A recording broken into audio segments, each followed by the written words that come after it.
তুমি এত তাড়াতাড়ি ব্যাগটা গুছাই কনে যাচ্ছ? আরে বাংলাদেশে থাকবো না, বাংলাদেশের বিদেশ চলে যাবো।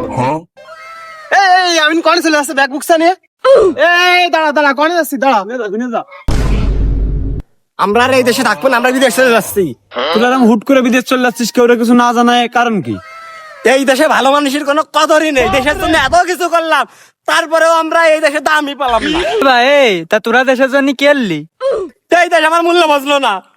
12-13টা প্লেয়ার খেলে মাত্র 7 নাম্বার নিয়ে গেছে বাংলাদেশ, আর আমরা 2 জন খেলে বিশ্বের মুখে উজ্জ্বল করেছি 8 নাম্বার নিয়ে গেছি। সারা বিশ্ব আমাকে কদর বুঝলি, বাংলাদেশ বুঝলো না, তাই আমরা বিদেশ চলে যাচ্ছি। আচ্ছা বুঝলাম, ক্রিকেট খেলে দেশের অবস্থান 7 নম্বরে নেছে, আর তোরা কি খেলিস? তোকে খেলা তো আমি কোনোদিন দেখলামই না। তোরাও আমাকে দুজনে মূল্য বুঝলি না, কোরমে সার্চ করে দিস, পরে তো আমার খুঁজবি। এ কি খেলা খেললো রে ভাইরা? এত ফ্যান হয়ে গেলাম ওকে। ওকে জাদু দিস না, ধর ধর ধর ধর ধর।